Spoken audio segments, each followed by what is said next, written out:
त्यांची आज व्यास पौर्णिमा, त्यांची पूजा, त्यांना नमन, त्यांना प्रेम आणि त्यांचा आशीर्वाद घेण्यासाठी आजचा दिवस व्यास पौर्णिमा. व्यासांनी केलेली गुरूंची पूजा त्याला व्यास पौर्णिमा म्हणतात.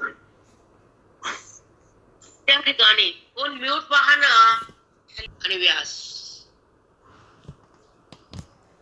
सगळ्या जगतांची जे ग्रंथाचा भंडार करणारे व्यास. आणि पौर्णिमा म्हणजे नक्क प्रकाश. अंधाराचा नाशानंतर पौर्णिमा. अमावस्या म्हणजे अंधार. ज्या हृदयामध्ये ज्या जीवात्म्या जेव्हा अज्ञान आहे, देहभाव जिवंत आहे आणि सुख दुःखाचा प्रवास आहे बुद्धीचा, ते नायनाट करण्यासाठी गुरुचा प्रवेश जेव्हा आपल्या आयुष्यात येतो आणि साधक आपल्या उन्नतीसाठी संताजवळ येतो, अधिकार सज्ज करून श्रवणाच्या माध्यमात जीवन जगतो आणि साध्यापर्यंत जाण्याचा आटोकाट प्रयत्न करतो, तो मुक्त होतो. पण संताच्या संगतीत, गुरुच्या बोधात आणि वेदाच्या शक्तीत साधक साधना करतो, तोच गुरुपदाला प्राप्त होतो. तो गुरूंचा असतो. बाकीचे कर्मठ वगैरे अन्य असतात. भक्ती मार्ग वेगळा, कर्म मार्ग वेगळा, ज्ञान मार्ग वेगळा, साधू संघ वेगळा, सत्संग वेगळा, साधूचा बोध वेगळा आणि शिष्याचा लोट वेगळा. साधनावर असतात ते साधूकडे येतात. ज्याला साध्याची आवड आहे, ज्याला साधना ज्ञानाची आहे, ज्याला प्राप्ती ईश्वराची आहे, ज्याला अनुभूती सुखाची आहे, ज्याला निवृत्ती अज्ञानाची आहे, ज्याला स्थिती आनंदाची आहे, तो संताकडे गुरुकडे असतो.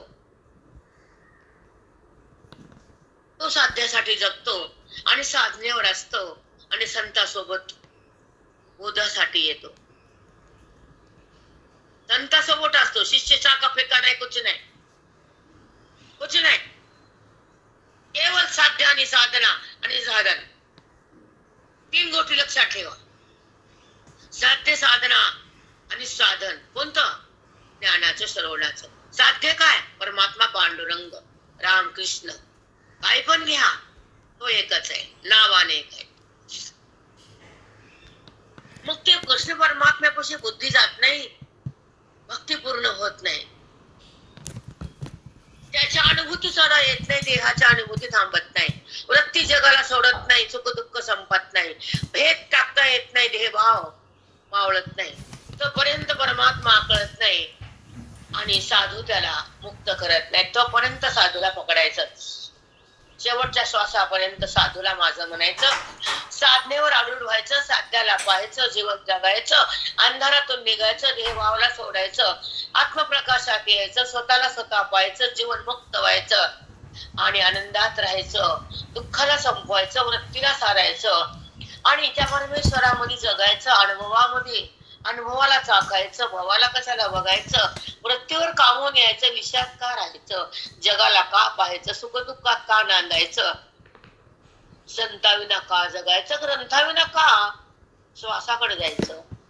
तर ग्रंथाने तर श्वास पण नाही, साधूविना विश्वास कोणावर पण नाही, देहभाव संपत नाही, अज्ञान टाकता येत नाही, मी कोण कळत नाही, कर्म संपत नाही, पाप पुण्य थांबत नाही, मन राम बनत नाही. साष्टांग दंडवत, कोटी कोटी प्रणाम. रामात थांबावं, देहात थांबू नये, जडाला बघू नये, विकारात येऊ नये, आकाराला बोलू नये, निर्विकार वृत्ती झाल्याशिवाय थांबू नये. एकच आयुष्यात करावं, सत्संगात जगावं, साधूला बघावं, साधनेवर यावं, ज्ञानेश्वरीकडे थांबावं, ओवीला जपावं, त्याला हृदयात ठेवावं आणि ओवीच्या साराला बुद्धीमध्ये बांधावं, बंधन कापावं, जीवन मुक्त बनावं, आपल्या स्वमध्ये जगावं, जगाला का बघावं, जी वस्तू नाही त्याला आहे का म्हणावं. ते जगत आणि जीवात्मा नाही, ते सिद्धच होत नाही. तुम्हाला उंच कुठेच बोलत नाही, कारण तुम्हाला ते झेपत नाही. खाली यावं लागतं, कारण ते झेपत नाही तुम्हाला. आता आता आले तुम्ही 7 ओलांडून ते देहाला भुललेले, त्यांना काय देऊ आम्ही. परंतु सद्गुरु रूपाने भगवंत गुरुजी येतात, ते तुम्हाला देतात. लेकरू रडतं, आई नाकाला घाण बघत नाही, तोंडाची लाळ बघत नाही, जवळ घेते ती लाळ लागते पण आई रागरा करत नाही. लेकरू भरलेलं असतं लाळेनं, घाणीनं, नाकानं, पण आई जवळ घेते आणि छातीला लावते, दुग्धपान करते, त्याला स्वच्छ करते आणि त्याला दुधाचा पाना देऊन वाढवते, पाळण्यातून उंच करते, दुधापासून त्याला अन्न खाऊ घालते, शिकवते, मोठं करते आणि नंतर त्याला बाहेर सोडून देते, तू जग आता. तसं सद्गुरूंना साधकाला सगळं काही स्वच्छ करतात, सगळी घाण काढतात. मल म्हणजे घाण आहे. जे अंतःकरणामध्ये जीवात्मा मल म्हणजे पाप नावाचा दोष करतो आणि सदा न कदा बुद्धीत मलात असतेच, कारण हे अविद्येचा दोष प्रत्येकाकडे असतोच. मल नावाचा दोष पाप करतो आपण. कोणाला बघितलं की भोवई वर जाती, एक भोवई खाली येते, द्वेष होतो, तिरस्कार आपण करतो कुणाचा, आपण कुणाला हे शब्दाने टोचून बोलतो, कुणाचा अवहेलना करतो, कुणाचा अपमान करतो, कुणाला काहीही बोलतो आपण. पाप आहे, मल नावाचा दोष. पुन्हा विक्षेप आहे, जगतरूपी कार्य दिसतो. का दिसावं जगत, का भासावं, दिसत का भासत हे पण कळत नाही. जगत असत का दिसत का भासत हे प्रश्न केले तर तुम्हाला घाम येईल, घाम. पण आम्ही नाही करत. लहान लेकराला भाकर काय खाऊ घाले, दूध पिता येत नाही, त्याला भाकर देऊन काय फायदा, दातच नाही. ज्याला दात आहे त्याला भाकर, ज्याला ज्ञान आहे त्याला मोक्ष, ज्याला अज्ञान त्याला जन्माने मृत्यू. म्हणून अज्ञान टाकण्यासाठी आणि अंधारातून बाहेर येण्यासाठी आणि सत्संगामध्ये स्वरूपाला भोगण्यासाठी आणि मी कोण हे करण्यासाठी सतशास्त्र, सद्गुरू आणि सतवचन ऐकावे. ते जगात नाही राहिले आजकाल. लाखातून एखादा ब्रह्मवेत्ता असतो, कोटी माझी विरळा जाणे. लिहून ठेवले माऊलीनं की कोटी मध्ये एखादा ब्रह्मज्ञानी असतो आणि जगाला ब्रह्माचा पाना पाचतो. एखादाच, विरळा विरळा विरळा विरळा. कलियुगात तर नाहीच म्हणावं लागतंय. एखादा असेल, कारण देणं आणि घेणं, ब्रह्मज्ञान देणं, साधकाला साध्यापर्यंत पोहोचवणं आणि आनंदामध्ये बुद्धीचं मिलन करणं, देहभाव संपवणं आणि जडाचा संबंध कट करणं, काप शस्त्र लागतं, ज्ञानाचं अस्त्र लागतं. तेव्हा साधक साध्यापर्यंत येतो आणि स्वरूपभूत जगतो. देहरूप नसतो तो, नसतो. पण ज्या गुरुने जे वैभव दिलं त्याला विसरायचं नसतं, देहात घसरायचं नसतं, अनुभवाला जपायचं असतं आणि भावाला फेकायचं असतं. आत्मरंगात बुद्धीनं रंगायचं असतं आणि साधू समोर बेधुंद व्हायचं असतं. कारण जगात तारणहार फक्त साधू येतं, सद्गुरू आहे, ज्ञानेश्वरी आहे, वेदांताचे ग्रंथ येत, त्याला जपावं. बाकी ईश्वर जपतो, त्याचं कार्य ते करतो. तुम्ही कोण सांभाळणार आहे, तुम्ही कोण जपणार आहे? तो आहे ना. मग तो कोण आहे, तो कसा आहे, तो कुठे आहे, हे जेव्हा बुद्धी चिंतन करते तर विवेकाची उत्पत्ती होते, जन्म होतो विवेकाचा, नाश होतो अज्ञानाचा, प्रकाश होतो त्या परमात्म्याचा आणि आवरण जातं अज्ञानाचं, प्रगट होतं स्वरूप परमेश्वराचं आणि ऐक्य होतं बुद्धीचं. त्याला नातं म्हणावं संताचं. असं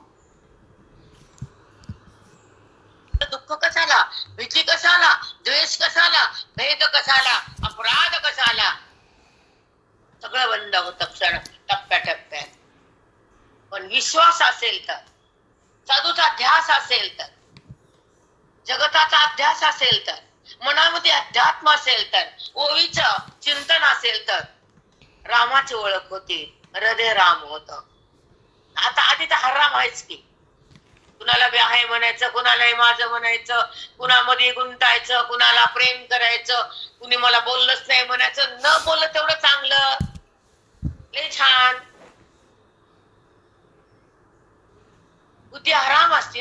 बोलण्याचा व्यवहार नाही, शांत राहते ती, आत्मसुखात येते. व्यवहार केला की तिचं उत्थान होतं, गुणाचा संबंध येतो, मायेचा व्यवहार होतो आणि आपली स्थिती थांबल्या जाते. न बोललेलं बरं ना. कुठं कळतं, कुठं कळतं. माझे गुरु जेव्हा त्यांच्या रूम मध्ये राहायचे, एकांतात बसायचे, अभ्यास करायचे, निग्रहात जगायचे, वैराग्याला भोगायचे आणि आत्मा अनुसंधान प्रकट करायचे, ते आमचे गुरु. गुरुजींचे प्रतिबिंब ओमोनार महाराज आणि माधव महाराज जळकत, या दोघांच्या सावलीमध्ये आयुष्य काढलं आम्ही. हे आम्हाला चंद्र आणि सूर्य लाभले, नंतर आमचे साधक मला भेटले. भाग्य आमच्या जीवनाचं, परम भाग्य आमच्या हृदयाचं, ज्या ठिकाणी हृदयामध्ये साधून गोदाला भरभरून गेलं. बोधाशिवाय हृदयात ठेवता आलं नाही काही, कारण प्रपंचाकडे मन जाऊ दिले नाही. त्यांना गुरु म्हणावं. ज्यानं विषयाची गोडी राहू दिली नाही, त्याला श्रवण म्हणावं. ज्यांना काही प्रपंचातला विषय आवडलेच नाही, ज्यांना फक्त आवडलं श्रवण भक्ती, गुरुजींचा मठ, अध्यात्म, श्रवण मनन निधिध्यासन, ह्या चौकटीत बांधून ठेवलं आमच्या गुरुनं. ज्ञानाची दीक्षा दिली, अज्ञानाला संपवलं आणि मन शांत केलं. ब्रह्मस्वरूपाकडे हृदयाला नेलं आणि अविद्येचं आवरण फोडलं आणि मनाला राम करून सोडलं. अशा गुरुला शतकोटी प्रणाम, लक्ष लक्ष सलाम. आनंदानं नटलं आमचं अंतःकरण. जे वाटलं होतं अविद्येनं, तो वाट म्हणजे अविद्येचा विटाळ, तो वाट म्हणजे भेदाचा संबंध, तो अविद्येचा अंधार म्हणजे जगताला सत्यत्व. सत्य कोण आहे? जगत आहे का देह आहे? नाही. न जगत, न देह, न प्रपंच, न विषय, न संतती, न संपत्ती, न भंगुर पसाराया. हे असो या नसो, पण परमात्मा सगळ्याला दिसो. तिथं प्रारब्धाने येतं, त्याचा काय उपयोग आहे? एका शेताला 100 मालक, एक मेला दुसरा, तिसरा मेला चौथा, चौथा मेला पाचवा. मालक बदलले, शेत तेच आहे. मालक राहिले कायम. चला बोला तुझं खोट्या सत्तेच. जगत ही सत्ता कोटी आहे आणि जगतातला देह सत्ता कोटीच आहे. खोट्याला माझं म्हणणं पाप आहे, खोट्याला खोट समजणं पुण्य आहे. अधिकार लागतो खोट्याला खोट म्हणावं आणि खऱ्याकडे जावं. खरं व्हावं त्याला ज्ञान लागतं. संताच्या संगतीत श्रवण अतोनात लागतं. अध्यात्माचं शास्त्र लागतं. सोपं नसतं. या अविद्या काय लहान वाटली का माया डोक्यावरून बसते, गेल्यासारखं दाखवते, पण जात नसते. तिचा बात संतानच करा. तिला नाश गुरुनच करा. आत्मप्रकाश ओवीनच करून द्यावा. बुद्धीचा भेद नष्ट व्हावा, परमात्मा स्पष्ट व्हावा. श्रवण आत राहावं, बुद्धीला मी कोण कळावं आणि कळल्यानंतर तिने बुद्धीला देहाला सोडावं. तर श्रवणाचं फल आहे. कळून काही फरकच नाही तुमच्यात तर श्रवण लाभलं नाही, संसार लाभला. आधीपासून लाभलाच आहे. नवीन काय केलं? आधी जशी होती तशीच आहे. आधी बी पेंटिंग, पुन्हा बी पेंटिंग, सगळी पेंटिंग देहाचीच आहे. तुम्हाला मनाची पेंटिंग श्रवणानं होती. अध्यात्माला सुरुवात गुरुपासून होती. अंतःकरणातला मळ श्रवणानं जातो. भेद अभेद प्रगटल्यावर संपत. पण नाही समजत की मी भेदात आहे की मी अभेदात आहे, मी देहात आहे की परमात्म्यात आहे, मी जगतात आहे की जगताहून भिन्न आहे. कुठं कळतं? कुठं कळतं मी जगात आहे का जगताहून भिन्न आहे? जगत नावाचा पदार्थ सिद्धच होत नाही तर जगत कुठे आहे? मग कोण आहे? सगळा जगदीश्वर आहे, तो परमेश्वर आहे. तो नटलाय जगत रूपानं, देह रूपानं, वस्तू रूपानं, परत रूपानं, नदी रूपानं, गंगा रूपानं आणि ईश्वराच्या साकार रूपानं तो नटलाय. आकार म्हणजे साकार आहे आणि परमात्मा तर निर्विकार आहे. मग कोणता आकार खरा आहे? का देहाचा, का जगताचा, का ईश्वराचा? आकार म्हणलं की माया आहे आणि निर्विकार म्हणलं की ब्रह्म आहे आणि त्याचा अभेद म्हणलं की तो महात्मा आहे. संसार बाजूला सारता येईन, थोबडाची पेंटिंग थांबवण, 5,000 द्या थोबड रंगून या, बंद करा. घाणेरड ते पैसा द्या ना कोणत्या गरीबाला, पुण्य होईल. थोबड का रंगवायचं? ज्ञानानं रंगा ना, भक्तीनं भिजा, ज्ञानानं रंगा, आवरणातून बाहेर या, भक्तीत भिजा. तिथं येत नाही आणि पॉलिश जात नाही थोबडाचं. किती अवघड आहे. काय टाकलं आपण? काय टाकता येतं तुम्हाला? काहीच नाही, काहीच टाकता येत. इथं घंटावर बरं वाटतं, पुन्हा तेच खरं वाटतं. आम्ही बोललो की आम्हाला वाईट वाटतं, तू म्हणतात वाईट आहे. आम्ही वाईट नाही, वाईट तुम्ही. भेटावं, हृदय नटावं ज्ञानान. काय हो, हा समाज किती रसातळाला गेलाय. बदला ना जरा स्वतःला. सुरुवात करा बायकापासून बदलण्याची, नीट वागण्याची, मर्यादा ठेवण्याची, वस्त्र नीट घालण्याची. करा सुरुवात चांगली. अंग दाखवणं म्हणजे फॅशन नाही, अंग झाकणं म्हणजे फॅशन आहे. कुठं कळतंय? आपली पोरगी काय घालते हे पण कळत नाही. माये कधी नाही. नीट संस्कार द्या, नीट जपा. अरे संस्कार संपत आली, मला सांगायला नको. संस्कृत जपता येत नाही तर तुम्हाला पुण्य लाभ आणि गुरून कशाचा आला? संस्कार चांगले नाही तर परमार्थ कुठला? संत चांगले नाही तर मोक्ष कुठला? ओवी कळत नाही, अभेद कुठला? संताचा बोध पकडता येत नाही तर स्वरूपाचं सुख कुठलं? बायका म्हणतात आम्हाला अनुवाद करता येत नाही. किती वर्ष करता येत नाही तुम्हाला? 1 वर्ष, 2 वर्ष, 10 वर्ष, 20 वर्ष वाणी बंद पडती. का पडती बंद? अधिकार मेलेला आहे आणि पाव साचलेला आहे. पुण्य कमी आहे, पवित्रता जास्त नाहीये. जिथं वाणी बोधाला पकडत नाही, वेद हृदयात नांदत नाही, मी कोण कळत नाही, कसं बोलता येईल? संसारामध्ये कसं बोलता येतं? द्वेष कसा पकडून ठेवता येतो? देहाचा संबंध कायम कसा होतो? जगताकडं मन कसं जातं? ते आपोआप होतं. कारण पाप तेवढंच आहे ना तुमचं. अनुवाद कधीच करता आलं नाही, तोंड कधी उघडलं नाही, बोध कधी कळाला नाही, वेद कधी हृदयात थांबला नाही, देहभाव कधी टाकता आला नाही. आम्ही अनुवाद करत नाही. मातेच जा, आम्हाला सांगू नका, काही सांगू नका आम्हाला. जेव्हा दगडावर पाऊस पडून पडून ते वरचं दगड पण फुटतो पावसानं आणि तो दगडाला सोडून तुकडे तुकडे होऊन बाजूला निघतात दगडाचे. जो दगड कशानं फुटत नाही तो पावसानं भिजून फुटतो. तसं हृदयामध्ये बोधाचा पाऊस पडल्यावर अज्ञानाचे तुकडे तुकडे होतात. चिंतन करा, अभ्यास करा, दादा लिहून करा. कस का अनुवाद येत नाही?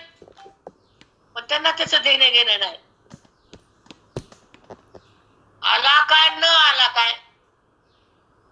10 लिंक आहेत ओपन करायच्या, पलंगावर पडायचं आडवं तिडवं. लिंक 15-25.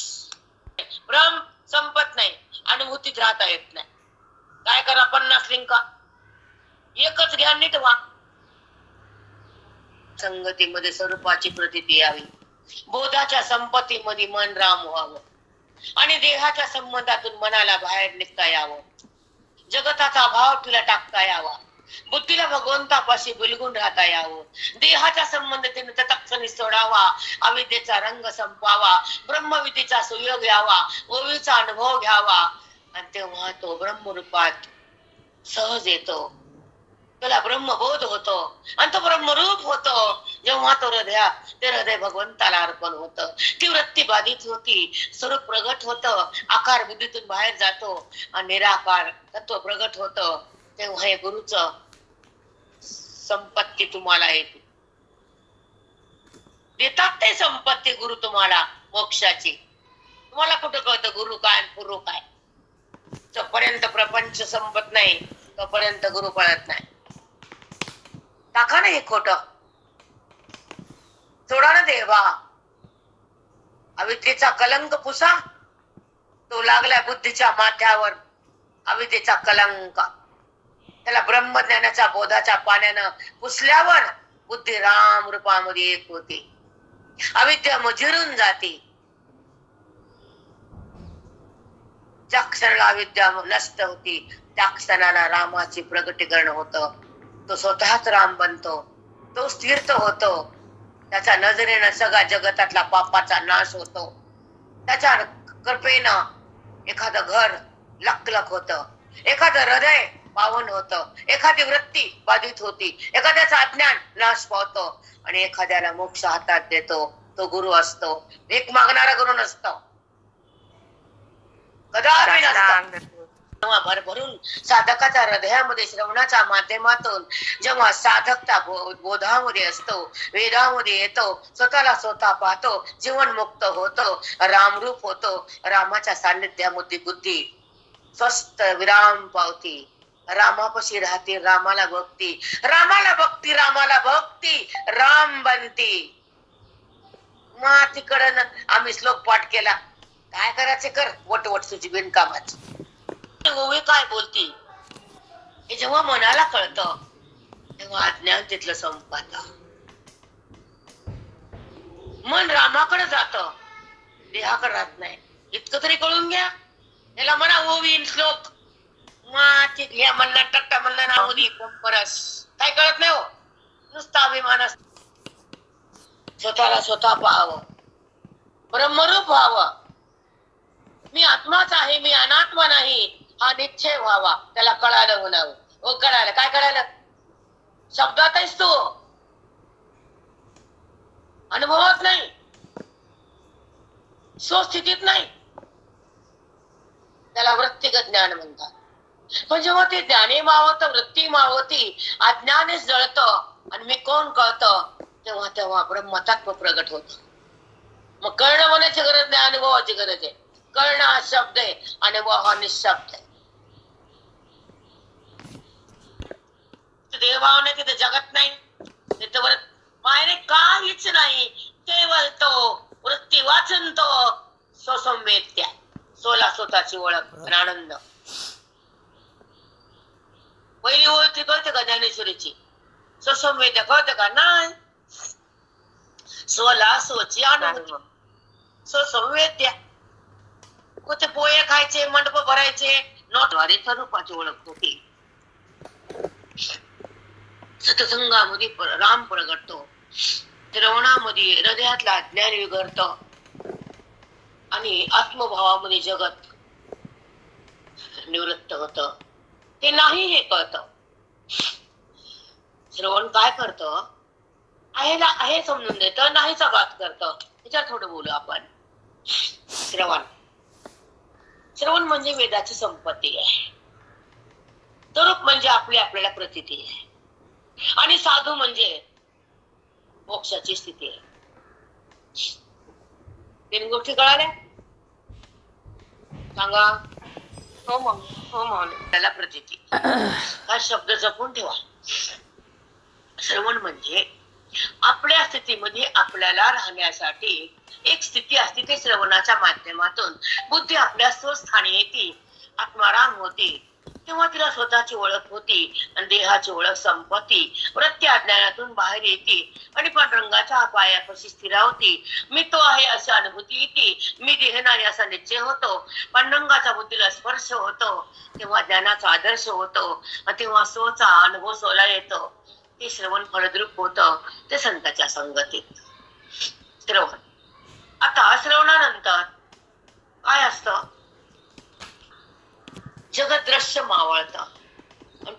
परमात्मा प्रगटतो. परमात्मा प्रगटल्यानंतर सगळा तोच आहे, तो मीच आहे. सगळा तोच आहे आणि तो मीच आहे असा अनुभव ज्यांना येतो, हृदयात तो महात्मा होतो. महात्मा आपल्या पदावर राहतो, देह पदावर नसतो.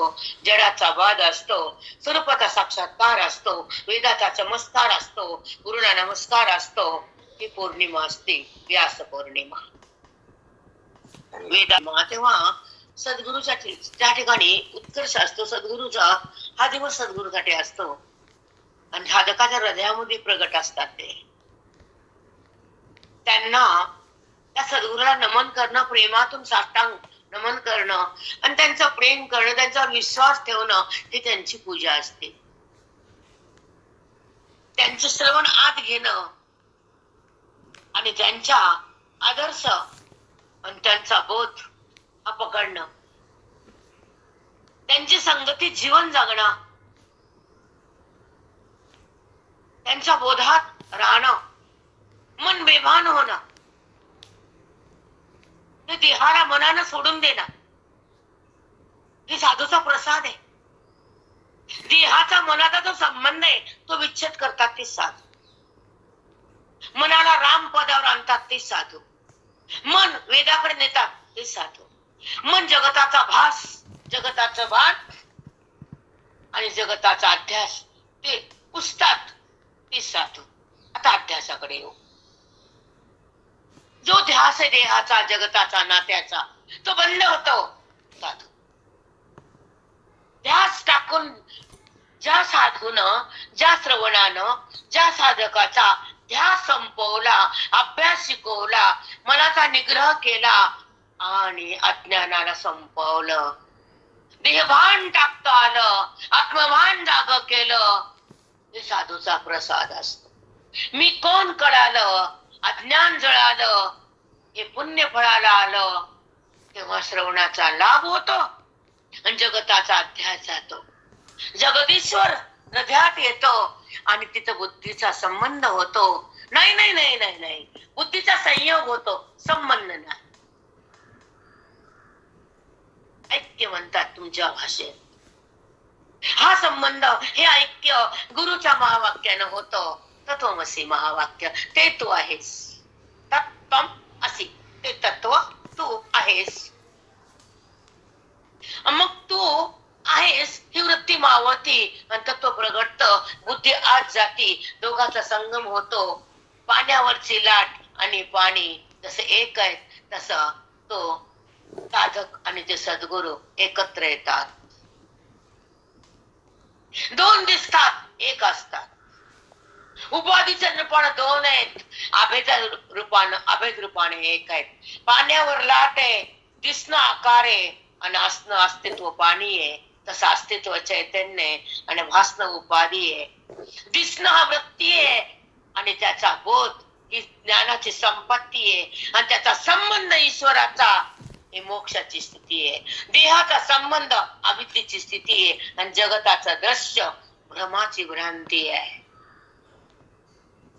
साष्टांग झालो सद्गुरू म्हणू नका, नीट ऐका. ही भ्रांती धुण्याचं काम साधुगतच आमचे मायबाप.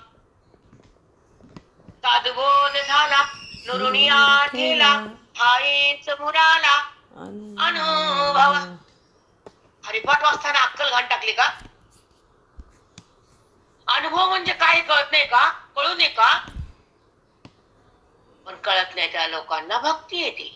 कळणं मुक्ती आहे आणि कळून देणं ही गुरुची संपत्ती आहे.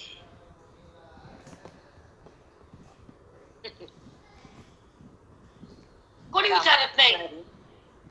ठाईच मुराला अनुभव हरिपाठाच्या लोकांना कळतं का? नाही. कारण ठाईच मुराला अनुभव हे ज्ञानी महात्म्याचं लक्षण आहे. आणि म्हणणं की त्यांचं वैभव टाळामध्ये येणं आणि बेधुंद होणं हा व्यवहार आहे हरिपाठाचा. पण हरिरूप होणं ज्ञानाचं लक्षण आहे. डिफरन्स कळला की नाही? अनुभव मोक्ष रेख्याला भाग्य निवटला, साधू चांकिला हरे भक्त. साधू चांकित असतो हरीचा भक्त. भक्तीनंतर साधूकडे जातो, मुक्ती घेऊन वापस येतो. नामदेवराव औंढाला येतात आणि पांडुरंगाला सोडून जीवनमुक्त होतात. हे पांडुरंगाच्या मनातली इच्छा आहे. माती कळण दगड सोडलं नामदेवानं पांडुरंगाच्या पायाला आणि धरला आंब्याच्या मार्गाला. समजतं की नाही मराठी? मी कसं जावं लागतं ना. मी तुम्हाला सोडून सोड म्हणतो ना मीच.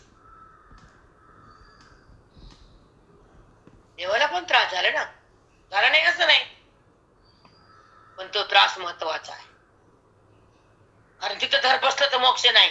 माती कळत नाही घंटा पुरी. खरं पुढे आहे ते तत्व. आकारावी ना तत्व आहे. आकार ही माया आहे. मग ती काय असं शुद्ध असो का असं मला सांगू नका. पण आकारात तिच्या पलीकडे निराकार आहे. आणि निराकाराच्या सत्तेवर आकार आहे. हे ज्याला कळतं तो ब्रह्मरूप आहे. ज्याला कळत नाही ते माती दगड काही नाही. इकडे तिकडे न संसार न परमात धोबिका कुत्ता घरका न घाटका. शब्द खराब आहेत पण सत्य आहेत. न संसार नीट न परमार्थ नीट. कोणतंच नीट नाही दाबायचं.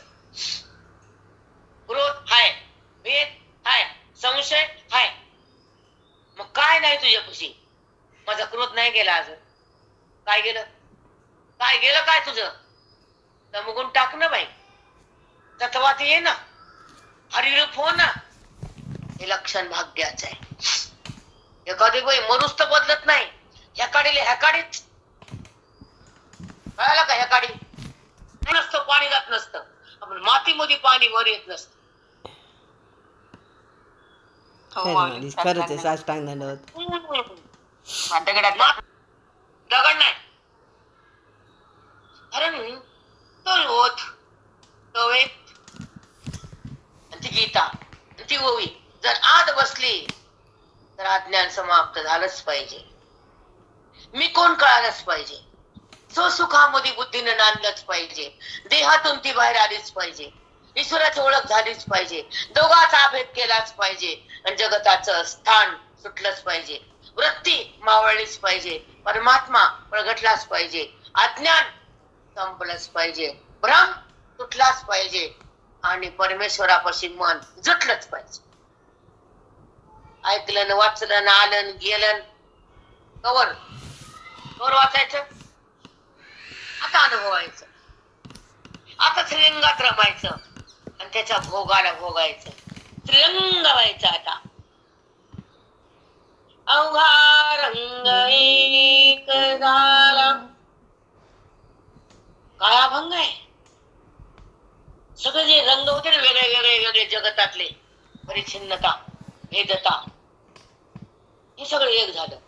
अवघा रंग एक झाला. रंगी रंगला श्रीरंग. अवघा रंग एक झाला. श्रीरंग पांडुरंग माझ्या बुद्धीमध्ये प्रगट झाला. चौकट दिसतो दिसायला. जगत कुठं उरलं म्हणजे अधिष्ठान प्रगटलं. अध्यस्त मावळलं.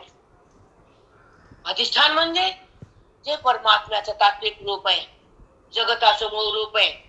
जीवाचं मूळ रूप आहे. ते प्रगटलं. मग त्या ठिकाणी जगतही गेला, जीवही गेला, सगळंच गेलं. जीवात्मा विसरकला. आपल्या मूळ पदावर आला. जीवात्मा विसरकला. कोण शिव? कोणता आकार? कोणता आकार? जिथं आकारच बुद्धीने टाकून दिला, जिथं भ्रम साधून पुसून टाकला, जिथं हृदयातच वेदना नांदायला, तिथं देहभाव संपून गेला. ब्रह्मरूप म्हणतात त्याला.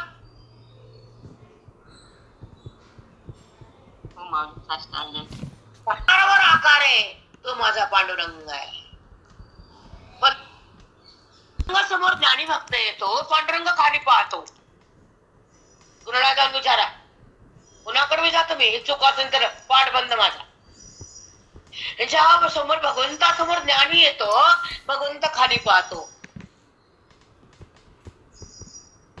का बरं पाहतो? सांगा बरं का बरं पाहतो? परमात्मा झालाय आणि माझ्या भेटीला आलाय. माझ्या रूपामध्ये मिसळलाय. माझ्या सोबत नांदायलाय. माझ्या ऐक्याला भोगायला आहे. मी जगताचा साठी आहे, त्याच्यापाशी जगताचा बाज आहे. हे वाक्य कळते की नाही? लिहून ठेवलंय. वैराग्याविना ज्ञानासी तगणेच नाही. लक्झरी मध्ये हिंडतो, VIP मध्ये जातो, हेलिकॉप्टरला पाहतो, 5 स्टार मध्ये राहतो. वा वा वा, तसा असतो का महात्मा? नाही. सगळ्याचा परित्याग म्हणजे महात्मा आहे. ईश्वराची ओळख म्हणजे महात्मा आहे. वेदाचा सागर म्हणजे महात्मा,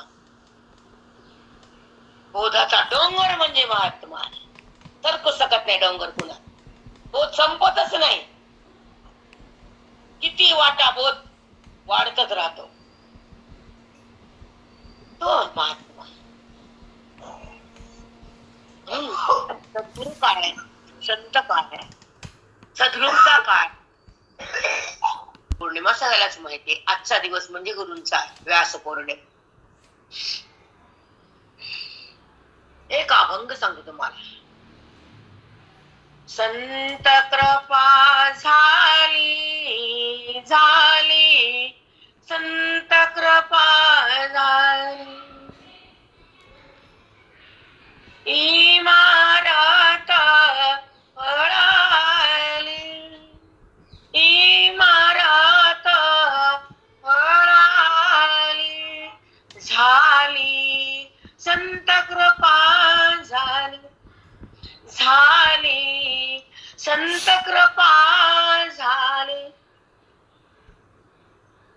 जेव्हा साधक संताच्या संगतीमध्ये स्वरूपाला प्रगट करून स्वरूप बनतो आणि असं देहाला वृत्तीतून काढतो, हृदयाला स्वच्छ करतो, तमोगुणाला सत्वगुणाला रजगुणाला सोडून जगतो, तो गुणातीत बनतो, तो रामापाशी येतो.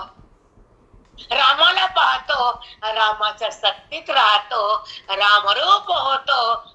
इमारत पळाली, झाली संत कृपा झाली, झाली संत कृपा झाली. तेव्हा म्हणता संत कृपा झाली. कुठे पोरग झालं, कुठे घर आलं, कुठे पोरग MD झालं, ते तर देतोच देव. येऊ दे, येऊ कोथिंबीर सारखं देऊन टाकतो. घे घे घे, न मागता देतो ते. ज्ञानाकडे येऊन बघा, तुमच्या भोवताली रिद्धी स्थिती चिटकून राहत्यात. उजवीकडे रिद्धी, डावीकडे सिद्धी असती. हा, ज्ञानाच्या बोशी ते असतातच.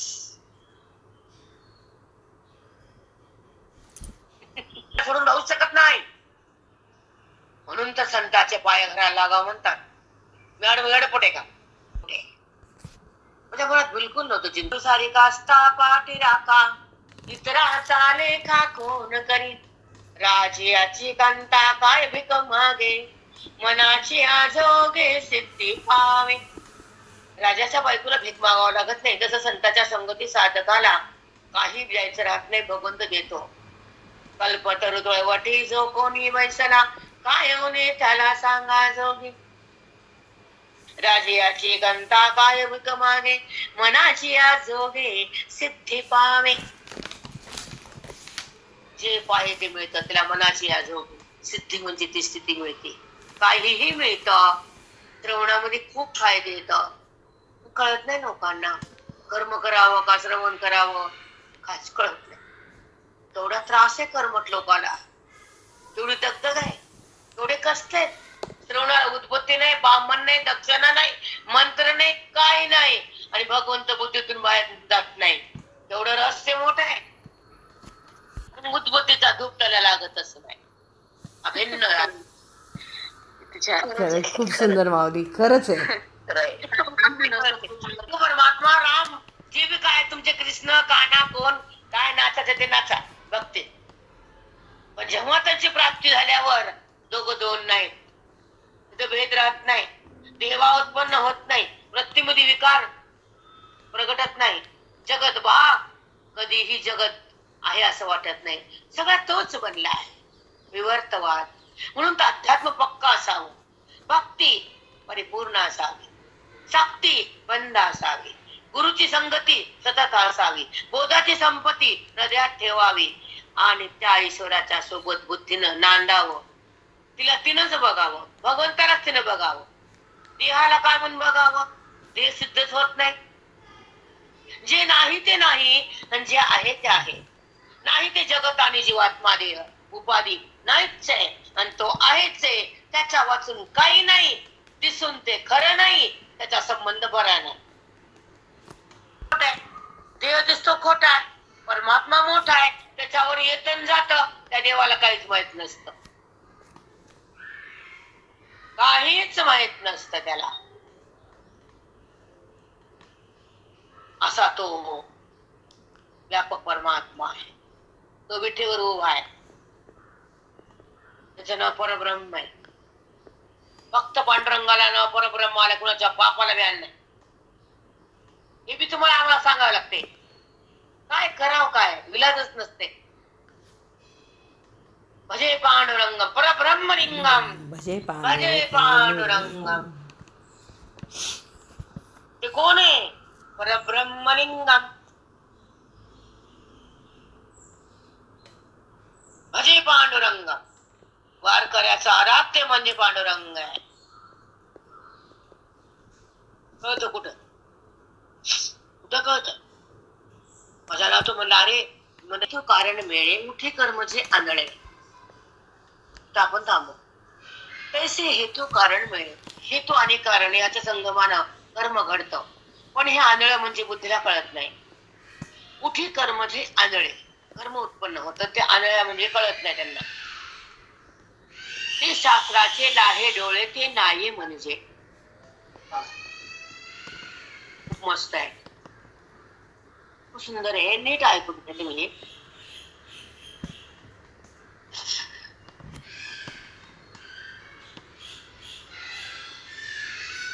ते शास्त्राचे लाहे डोळे, शास्त्राच्या साह्यानं वेदानं सांगितलेल्या रीतीनं जे कर्म घडतं त्याला न्याय म्हणजे, त्याला पुण्य म्हणा. ते पुण्य, ते कर्म पुण्याला प्राप्त करतं. ते कर्म बुद्धीला भगवंताकडे येत नाही, त्यात लक्षात ठेवा. ते कर्म विधिबाह्य न झाल्यामुळे, शास्त्राला अनुसरून केल्यामुळे त्या कर्मातून पुण्य उत्पन्न होत. पण ते कर्म कशामुळे झालं त्याला पाच कारण आणि 5 हेतू येतं हे माहित नसतं. म्हणून त्या कर्मातून पुण्य होतं, त्या कर्मातून मोक्ष होत नाही. संपत. त्या कर्मातून पुण्य उत्पन्न होणे असं ज्यांची वृत्ती असेल, ज्याला कळत असेल, तर ते त्या कर्माचे साधन आणि कर्माचे कारण शोधून पक्का निश्चय करतात. त्या त्या कारणामुळं आणि त्या त्या साधनामुळं हे कर्म होतंय, माझ्यामुळे होत नाही हा निश्चय असून जेव्हा कर्म होतं तेव्हा ते कर्म त्या बुद्धीला भगवंताकडे येतं. कर्म तर होतच राहते, कर्म थांबत नाही.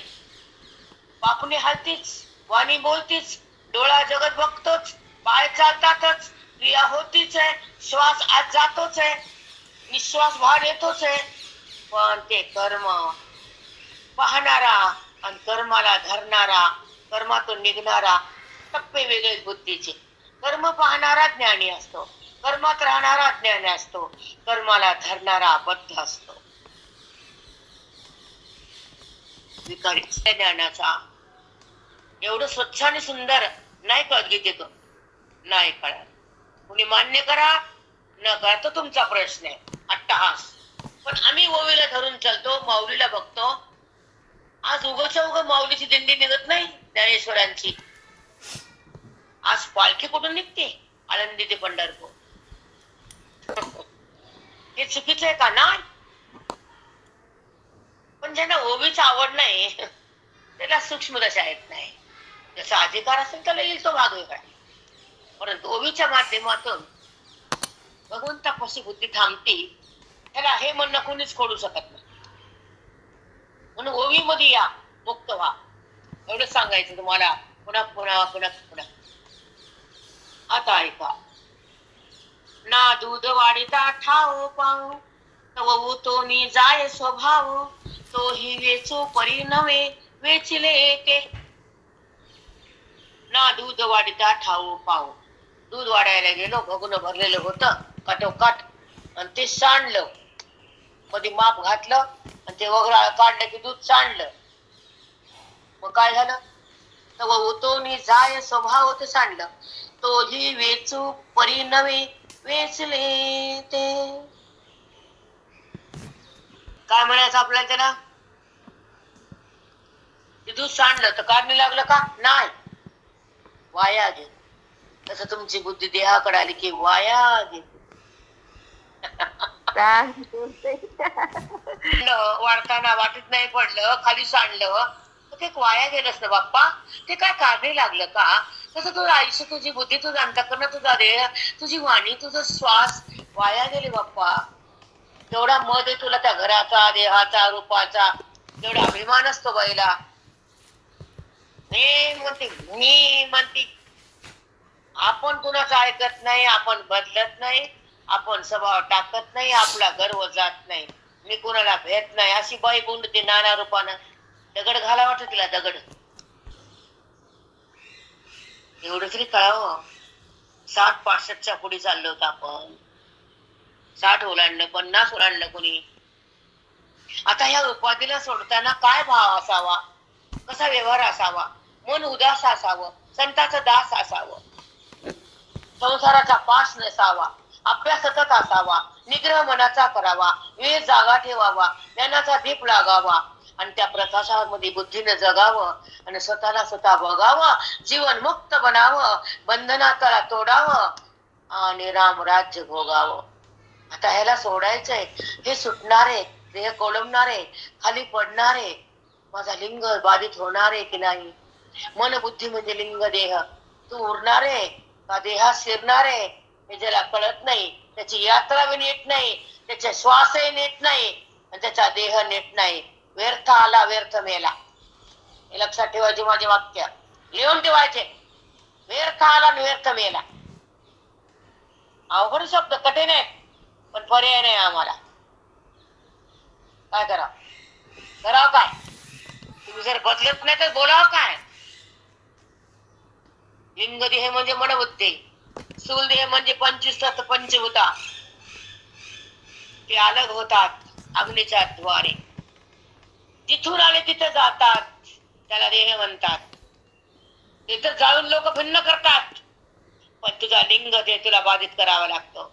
मनबुद्धीला राम करावं लागतं, मनाचा विकार काढावा लागतो, बुद्धीचा भेद संपावा लागतो. ती परब्रह्माकडे जावी लागती, स्वतःला तिने पाहावं लागतं, तिने शुद्ध व्हावं लागतं, आत्मरंगात रंगावं लागतं, साधूच्या बोधात न्हावं लागतं आणि त्या आपल्या आपल्या जागेवर यावं लागतं. ते ब्रह्मपद ते गुरु देतात. ती जर हे देह मेला, स्थूल देह जळाला, तुम्हाला जाळायचं बी काम नाही. तुम्हाला त्या देहाला अलग तिथे पडती बॉडी, लोक त्याचा विल्हेवाट लावतात. पुन्हा वास सुटतो, घरात कोण ठेवलं विटाळ होतो, त्याचा विटाळ असतो, पुन्हा त्याला विटाळ आहे. त्याचा तुमचा संबंध आहे, त्याचं तुम्हाला प्रेम आहे, त्याची पेंटिंग आहे. करा पेंटिंग. काय बाया एवढा ऐकून पागल. रामा रामा, एक तरी सोड की माय. बोललं म्हणजे सुटलं का?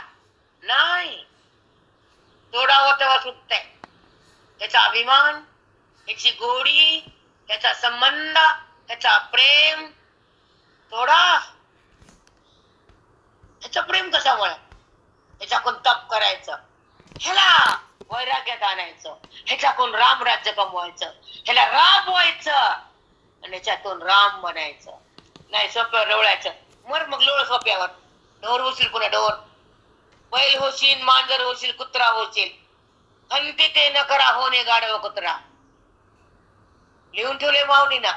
खंती ते न करा होणे गाढव कुत्रा. हो माऊली. करायची आणि ह्याला काय जपवायचं? नाही नाही, काय ह्याची सेवा असती बाप्पा बाप्पा बाप्पा. गुडघ्याला काय लावायचं, मुंडक्याला काय लावायचं, पोटाला काय लावायचं, खालच्या घुटण्याला काय लावायचं. अगं माय मन संताला लाव की, ते लावता येत नाही. अलग डब्बे, अलग खाणे, अलग कप्पे. बाबा बाबा बाबा, का देहाची सेवा चलती. बाबा बाबा, पहाट उठल्यापासून त्याची सेवा. बाबा ते जाणार आहे, मरणार आहे, संपणार आहे.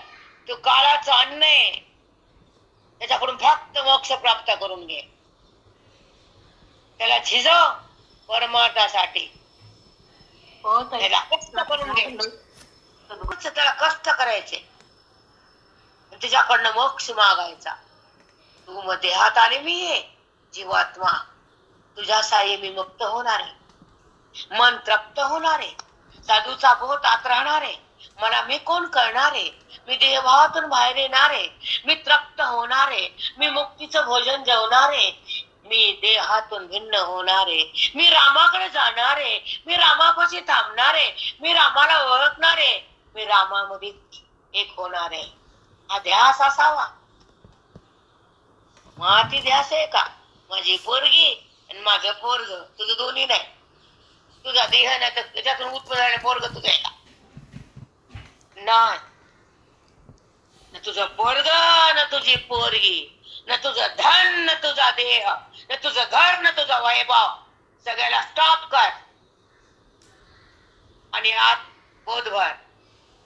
चित्ताला चिन्मय कर, संताला नमन कर, ग्रंथाला प्रेम कर, ओवीला एक कर, ओवीला आत भर, बाकीचं बाहेर काढ कचरा सगळा. तुला काय मुक्त करणार आहे का तुझी पोरगी? मला हे केलं नाही, मला ते दिलं नाही, आणि आईने वडा सांबार केलं नाही म्हणून बोंब बोलती तुझ्या नावानं.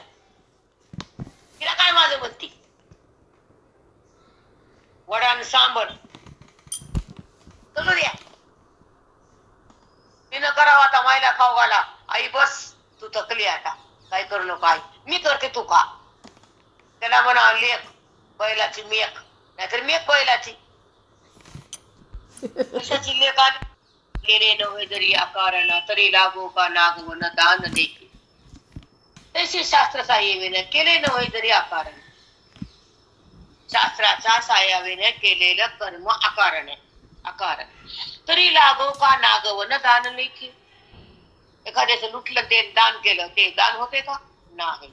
शास्त्राला साह्य केलं नाही, धरलं नाही, ते कर्म नीट होते का? नाही. अगं बावन्ना वर्णापुरता कोण मंत्र आहे पंडसुता, का 52 उच्चारिता जीवाती. 52 वर्ण आहेत ना शब्द, त्याच्याकडून मंत्र बनलेत ना. सांग बरं, कोणत्या मंत्रात 52 अक्षराशिवाय शब्द आहे का? नाही. जेवढे 52 शब्द त्याच्यातूनच मंत्र बनलेत. का 52 उच्चारिता जीवाती. सांग बरं, 52 शब्दाचा उच्चार जीभ कधी ना कधी करतेस ना. कोणतं वर्ण कधी, कोणचं वर्ण कधी त्या जीभीमध्ये येतच. हो येत देवा. परिमंत्राची कडसणी जवनेनी जे कोदंड पाणी, तर उच्चार फळवाणी न पवेजे. मंत्राची कडसणी, मंत्राचं रहस्य जोपर्यंत बुद्धीला कळत नाही तोपर्यंत. जवनेनी जे कोदंड पाणी अर्जुना, तर उच्चार फळवाणी न पवेजे. तो मंत्र त्या फळाला प्राप्त होत नाही. त्या मंत्राची ताकद कळाली, मंत्राचं फळ कळालं तर ते मंत्र तुम्हाला मुक्त करतो. काय कर्म देतो, काय करायचं ते मंत्र फलद्रूप होतो, नाहीतर होत नाही. केवी कारण हेतू ये जे बिसाट कर्म निघे, तेवी त्याप्रमाणे कारण हेतू योगे. साधन आणि कारण त्याच्या संबंधानं कर्म घडत. जे बिसाट कर्म निघे, बिसाट म्हणजे शास्त्राला सोडून, ते शास्त्राचे आन लगे कासे जमा. ते शास्त्राचं साह्य न करता कर्म होत, ते कर्म अकर्म, ते पाप होत, पुण्य नाही. कर्म होताचे असे जेव्हाही, परी ते होणे नव्हे पाही. तो अन्याय गा अन्याय हे तो होय. कर्म होताच असे तेव्हाही, शास्त्राचं साह्य न घेतलं, कर्म कशानं घडतं ते माहित नाही, ते न कळालं, तसं जर करत करत ते न जाणता जर कर्म करत गेलं, कर्म होताच असे तेव्हाही. ते कर्म कशाने घडतं, त्याला हेतू काय, त्याला कारण काय, त्याला शास्त्राचं साह्य का, हे न कळता कर्म करत गेलं गेलं तर काय होतं. कर्म होताच असे तेव्हाही परी ते होणे नव्हे पाय. तो अन्याय गा अन्याय होत होय. ते कर्म पापरूप होत पण पापच उत्पन्न होत. म्हणून शास्त्राचं साह्य पाहिजे. कर्माचे हेतू फळ कळले पाहिजे. कर्माचे 5 कारण कळले पाहिजे. मग ते कर्म तुला मुक्तीकडे नेतं. आणि हे न जाणता केलेलं कर्म पापरूप होत. समजून घ्या माय बाप हो.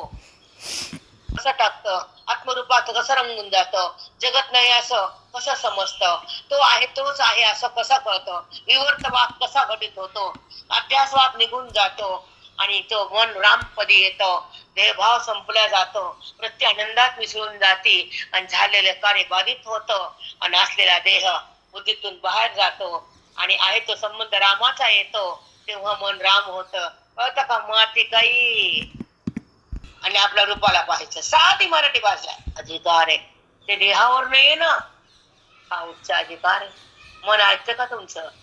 तुमच्या हातात आहे का मन.